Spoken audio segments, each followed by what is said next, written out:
Hi, my name is Kathy Sabater. I'm a mortgage planner and proud veteran, and I have a guest here, Ryan.White, with Lawyers Title.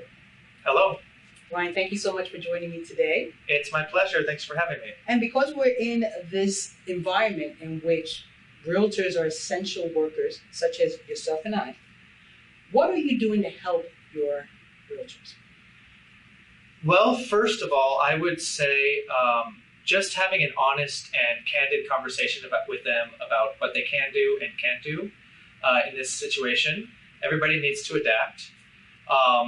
So usually I know a lot of agents get their clients from holding open houses and looking for buyers, or doing walks around neighborhoods and door knocking, or just being out at community events or mixers. All of those things are off the table because those are all in person, right?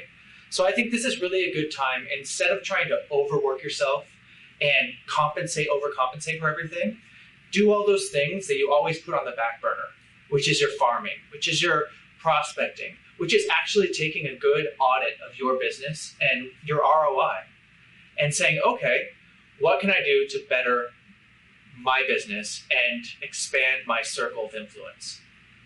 So on that note, I really think that this is the time to go back to your old clients, go back to your friends, your family, the people you haven't talked to in a year or 10 years, because those prospecting calls are always met with a little bit of disdain, I feel like, because they know you're selling them. But in this situation when people are stuck at home, it's met with warmth. People want to hear from people. People want to connect with people. So this is the time to call people, call old clients, call friends, family, and it's talking about real estate without talking about real estate. Genuinely ask, how are you doing? How are your kids? Let them ask about you. It will lead to them asking about, how's your job? Where are you standing? How are you financially? And that's when you have the soft lead into talking about what you do. And who knows, 1 out of 100 of these people might be in the market to look for a house or needing to sell their property. And you've just made that connection.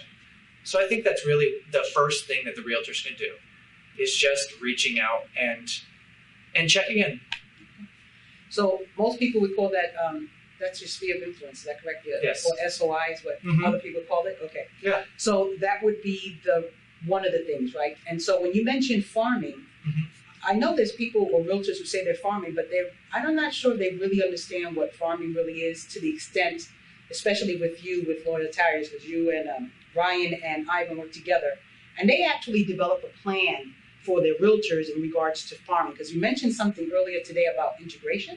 Yes. So farming basically is your sphere or your neighborhood, whatever you are choosing to prospect.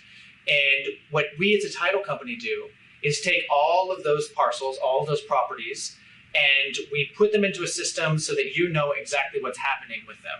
Now, usually a typical or a historic farm is you would ask your title company to send you it, and they would send you a snapshot of your area that you're looking at in that present moment. But that's a dead farm, because tomorrow if somebody moves, it's not accurate anymore, right? So we have a system a system called Dynamic Farm. So what we do is, if you have your area, you send it to us, we'll upload it so you have access, and it updates itself every single day according to county records. So if somebody builds a second property on it, it becomes a multi. If somebody sells, if somebody buys, if there are any changes, marriage, birth, death, divorce, notice of default, notice of trustee sale, any changes in your farm, it will notify you. So then you have the upper hand. Not only are you making your presence known in your sphere of influence and your neighborhood, but you know when somebody's gone into default. You know if you sold a property to Joe and Jan 3 years ago and it was a 1-bed, 1-bath, and now you get a notification that there's a birth certificate, well, hey, maybe that's somebody who needs a larger property. So you're on top of your game in your farm. So it's really about using that. And that's when I say the integration. It's not just looking at a data sheet. It's having this system where you have pull-down tabs. You can look at all those changes. You can look at absentee owner, out-of-state owner, owner-occupied, properties that have the same attributes as other properties that have sold in the last year that aren't listed. So they're probably more inclined to sell in the next year or 2 years. So you really have the chance to be educated about the areas you're prospecting, so you're working smarter and not harder. So what I hear you also saying is that then with that kind of data, you can choose a niche market if you wanted to, right? Because if you have non-owner occupied primary, then if something becomes multi, and most important if the family's growing or not. Exactly. Okay, great. And you can see on the opposite end, that's at the birth, right? Same with marriage. You could see, I mean, everybody's got their thing, but you could see divorces, right? Oh, I have a 5-bedroom, 4-bath mansion that just filed for divorce. Maybe these are some people that are looking to, buy another property or liquidate or something like that.